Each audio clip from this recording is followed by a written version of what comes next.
நாங்க மாமா இப்படி ஒரு புள்ளைய வளர்த்ததுக்கு பதிலா 4 தென்னை மரத்தை வளர்த்துக்கலாம். என்னடா சொல்ற? நீங்க கஷ்டப்பட்டு சேர்த்த சொத்தை எல்லாம் அவன் அழிச்சிருவான்னு ஊர்ல பேசிக்கிறாங்க. அப்படியா? ஆமா, அவனுக்கு பொறுப்பு வரணும்னா அவன் வர சித்திரா பௌர்ணமி வரைக்குமாவது பட்டணத்துல பெரியவர் வீட்டுல தங்க வைக்கணும். இங்க இருந்தா எங்க அக்கா அவனுக்கு செல்லம் கொடுத்தே கெடுத்துருவாங்க. அவன் உருப்பிட மாட்டான். டேய், அங்க பாரு, நம்ம மணிமாற மாதிரி இல்ல? தம்பி, இப்படி உச்சி வெயில்ல கலப்பைய பிடிச்சு விழுதா அப்பா பார்த்தா என்ன நினைப்பாரு? பார்த்து பெருமைப்படுவார். டேய், என்னமோ பேசுனியே, அங்க பாடுறா. அவனுக்கு இருக்கிற பொறுப்புல 100ல 1 பங்காவது உனக்கு இருக்கா? அரஞ்சன தெரியுமா? வட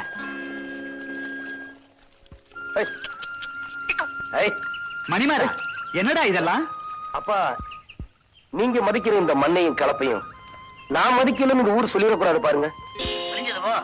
அதுக்காக பெரிய பண்ணையுடைய ஒரே புள்ள வேமாத வெயில் இப்படி வேலை செஞ்சு கருத்து போயிட்டா ஒப்படம் கேவலம் இல்லையா? நிச்சயமா எங்க அப்பாவை கேவலமா நினைக்க மாட்டாங்க. ஏன்னா நாங்கெல்லாம் உழைச்சு வாழ்ற வர்க்கம். மாமா, சில ஜென்மங்க மாதிரி உறிஞ்சி வாழ்ற வர்க்கம் கிடையாது. சரி சரி, உங்க அம்மா உனக்காக சாப்பிடாம காத்துக்கிட்டு இருக்கா. வீட்டுக்கு போப்பா. இன்னும் கொஞ்சம் தான்ப்பா இருக்கு, அதையும் உழுதுட்டு வந்துடுறேன். வா ராஜா வா. அப்ப மீதி நீங்க உழுதுட்டு வரேன்னு சொல்றீங்களா மாமா? வாங்க. நானா? என்ன நானா? பிஎஸ்சி படிச்ச என் மகனே வயல்ல இறங்கி விழும்போது உனக்க உனக்கு என்ன கேடு? போய் கலப்பிய புடி.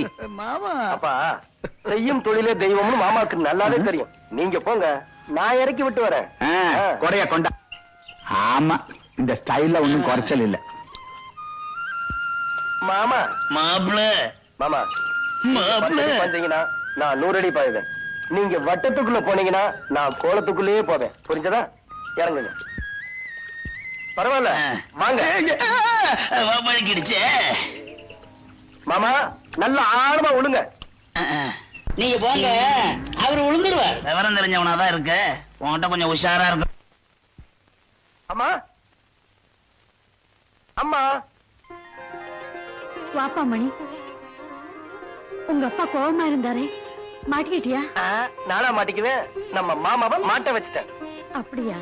ஆமா, அப்பாவுக்கு மாமா மந்திரம் ஓதிக்கிட்டத பார்த்தேன். உடனே வயல்ல இறங்கி ஏற பிடிச்சு விழுக ஆரம்பிச்சிட்டேன். இத பார்த்த நம்ம அப்பா மேல்நாட்டுல படிச்ச பையன் இப்படி வெயில்ல கஷ்டப்படுறானே நினைச்சு அப்படியே பூரிச்சு போயிட்டாரு.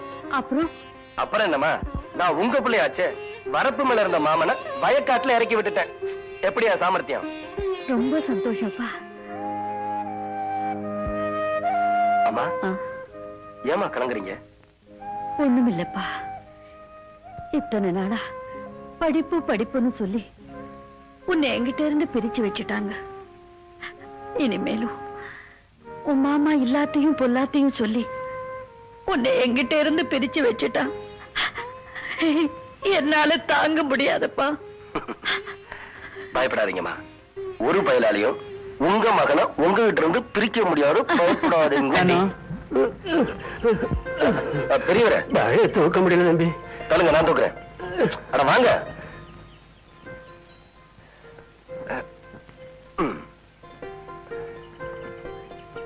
சவாஷண்டி சவாஷண்டி சவாஷண்டி. தம்முడు தொழிலாளி வயிற்றுல கொட்டுற முதலாளி చూసాను. ஆனா தொழிலாளிக்கு தோல் கொடுக்கிற முதலாளி இப்படியே చూసాను. అంతర முதலாளி உங்கள மாதிரி ఉంటే యూనియన్ లేదు, కొడి ఉడికిన లేదు, కన్ను కొట్టறது లేదు. ஆமா, நீங்க யாரு? నాను ఈ ఊరుకు పుదు పోస్ట్ మ్యాన్. మీ దయ నాకు కావాలా. நியாயமா நடக்கிறவங்களுக்கு நான் என்னைக்குமே பக்கபலமா இருப்பேன். చాలా థ్యాంక్స్ అండి. ఇప్పుడు వస్తాను సార్. పోస్ట్ வேணாங்க ஐயா, பெரியவருக்கு தெரிஞ்சா. இத பாருங்க, கவலைப்படாதீங்க. என்ன பொறுத்த வரைக்கும் உரிமைக்கு குரல் கொடுப்பேன், உறவுக்கு தோல் கொடுப்பேன். புரியுதா? நம்ம ஹீரோ ஒரு ஆக்ஷன் ஹீரோன்னு நினைச்சேன். பரவாயில்லையே, ஒரு சென்டிமெண்டல் டச் கூட இருக்கு. இதுக்கு ஒரு இனிப்பாவை கொடுத்துருவோம்.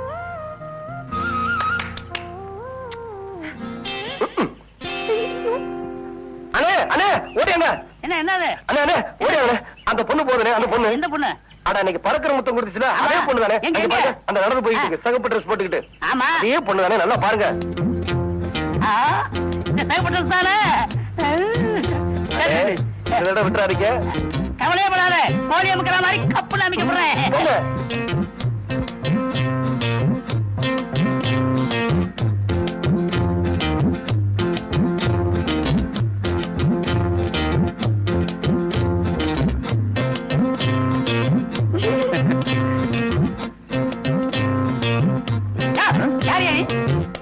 வீட்டு வாசல்ல இருந்து என்னைய யாருன்னு கேக்குறியா? ஓஹோ, நீதான் அந்த வீட்டுக்காரனா? அப்போ சேப்பு புடவை கட்டிட்டு ஒரு புள்ள உள்ள போச்சே, அதை வெளியில இழுத்தா எதுக்கு? எதுக்கா? எவ்வளவு தைரியம் இருந்தா எங்க பெரிய பொண்ணையோட பிள்ளைக்கு பறக்கிற முத்தம் கொடுத்திருப்பா. என்னையா சொல்ற? பறக்கிற முத்தமா? பின்ன இருக்கிற முத்தமா இழுத்தாயா? அடியே, அண்ணே இந்த வீடு தானே? நான் கண்டுபிடிச்சது தம்பி, நீங்க பேசாம இருங்க, நான் பாத்துக்கிறேன். வாடி. 4 பேர் முன்னாடி என் பேர் நான் இருக்கிறேன். இன்னொருத்தர் பறக்கிற முத்தம் கொடுக்குறியா?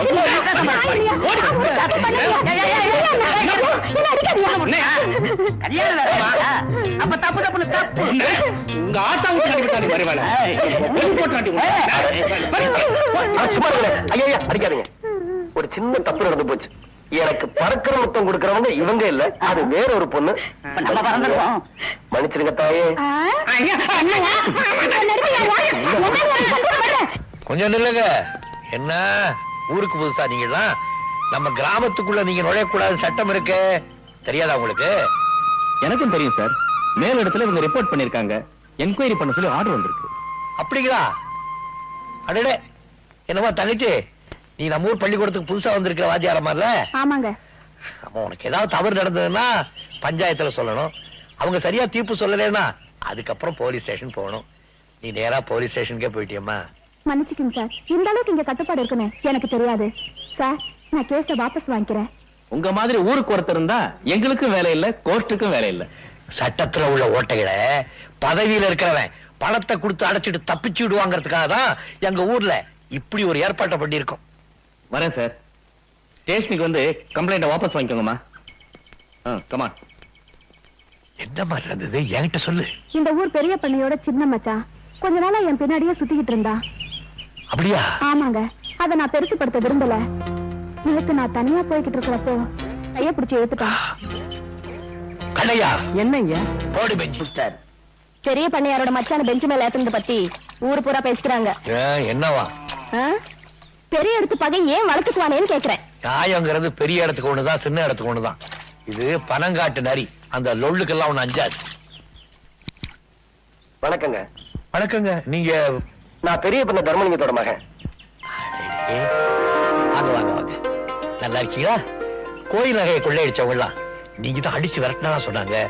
ரொம்ப சந்தோஷங்க, ரொம்ப சந்தோஷம். எங்க இவ்வளவு தூரம்? உங்களை பார்த்து பாராட்டிட்டு போலாம்னு வந்தேன். என்ன பார்த்து பாராட்டி? என்ன எதுக்காக பாராட்டிய? சட்டத்தை காக்க வேண்டியவங்க கூட பணக்காரங்களோட பகையை சம்பாதிச்சுக்க பயந்து அநியாயத்தை நியாயம்னு சொல்றத பாத்திருக்கேன், பொய்ய மெய்யாக்குனத பாத்திருக்கேன்.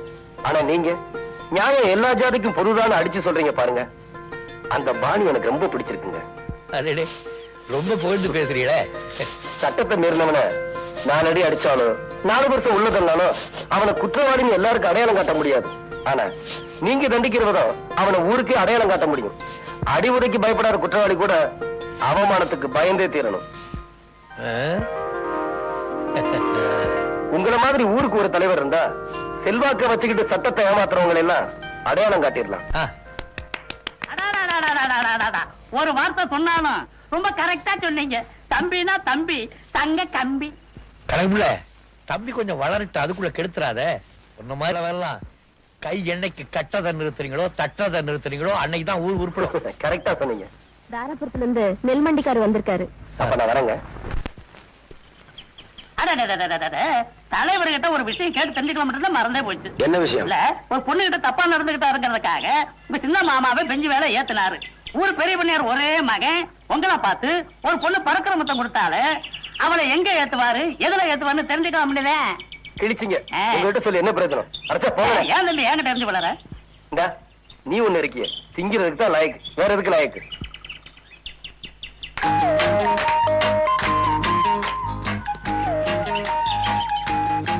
யார் குதிரை இது?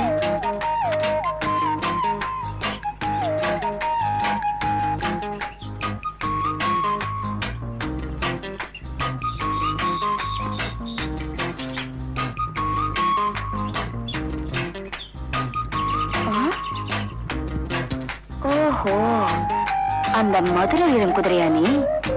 வீட்டை கண்டுபிடிக்க என்ன ஃபாலோ பண்றியா? வச்சுக்கிறேன்.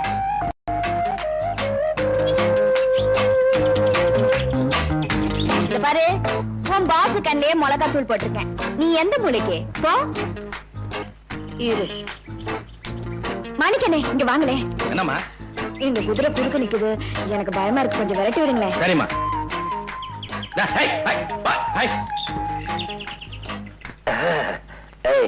அவ வீட்டை கண்டுபிடிச்சிட்டியா? கேக்குறேன்ல.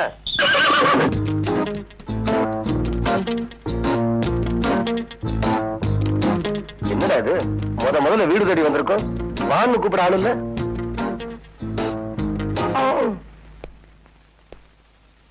அடடே வாங்க தம்பி. இந்த வீடு நம்ம வீடுதான். தெரியாமல வந்தீங்க? தெரிஞ்சுதான் வந்தேன் மச்சானா. ஒரு சின்ன சந்தேகம் உங்ககிட்ட கேட்கலாம்னு. சந்தேகமா? கேளுங்களே. பொதுவா பொம்பளைங்களை பார்த்து ஆம்பளைங்க கலாட்டா பண்றதா வழக்கம். அதுக்கு நம்ம ஊர்ல என்ன தண்டனை நான் பார்த்திருக்கேன். ஆனா ஒரு பையனை பார்த்து ஒரு பொண்ணு தினம் கலாட்டா பண்ணுது.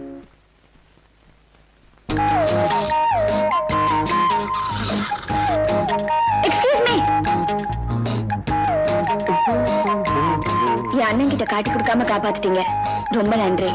அவசரப்பட்டு நன்றியை வேஸ்ட் பண்ணிடாதம்மா. அப்பா என் அண்ணன் கிட்ட சொல்லிடுவீங்களா? ஐயோ என்ன சார் பதில் சொல்லாம போறீங்க? அண்ணனுக்கு விஷயம் தெரிஞ்சா சுண்ணாம்பு காலவாயில போட்டுருன்னு சொன்னாரு. என்ன சொன்னீங்க? பாருமா, அண்ணனுக்கு இவ்வளவு பயப்படுறவங்க எப்படி தைரியமா ஒரு வாலிபனை பார்த்து பிளேயிங் கிஸ் கொடுத்த? அது வந்து உங்க வீரத்தை பார்த்து ஒரு ஆர்வத்துல கையை தட்டி ஆரவாரம் செய்யறது ஒரு வீரனுக்கு கொடுக்கிற பாராட்டு. ஆனா பிளேயிங் கிஸ் கொடுக்கறதுனா அது எவ்வளவு பெரிய அஃபென்ஸ் தெரியுமா? அஃபென்ஸா? ஆமா, ஒரு வயசு பொண்ணு ஒரு வாலிபன் கலாட்டா பண்ணா 7 வருஷம், ஒரு வாலிபன் ஒரு வயசு பொண்ணு கலாட்டா பண்ணா 14 வருஷம் தெரியுமா? என்னமோ ஆயுள் தண்டனை கேள்விப்பட்டேன். என்னது? என்னங்க ஏதோ ஆர்வ கோளாறுல செஞ்சுட்டேன்னு சொன்னா? உன்னோட ஆர்வ கோளாறுனால என் வாழ்க்கை எவ்வளவு தூரம் பாதிச்சிருக்கு தெரியுமா? உங்க வாழ்க்கைய பாதிச்சிருக்கா? என்ன கல்யாணம் ஆகாத எனக்கு ஒரு பொண்ணு பறக்கிற மொத்தம் கொடுத்துட்டு வரான்னு தெரிஞ்சா எந்த பொண்ணு எனக்கு கழுத்துட்டு வா? கேக்குறீங்களா? பேசாம நிக்கிறேன். எந்த பொண்ணு எனக்கு கழுத்துட்டு வா? ஆமா, நீங்க ஒருத்தர் கல்யாணம் பண்ணிக்கலன்னா பாரத மாதம் ஒண்ணும் அழ போறது இல்ல. என்னது? எனக்கு கோவம் வந்து என்ன செய்ய தெரியுமா? என்ன செய்வீங்க? நானும் அப்பத்துல இருந்து பாத்துட்டு இருக்கேன், என்ன சும்மா மிரட்டிட்டு இருக்கீங்க? பாருமா, நீ பிளேயிங் கிஸ் தான் கொடுத்த, நான் நெசமா கிஸ் பண்ணிடுவேன். ஓ, நீங்க குடுக்கற வரைக்கும் நாங்க வேடிக்கை பாத்துட்டு இருப்போம். என்ன பண்ணுவேன்? நீங்க குடுக்கறதுக்கு முன்னாடி நான் கிஸ் பண்ணிடுவேன். இதுக்கே அவுட்டா?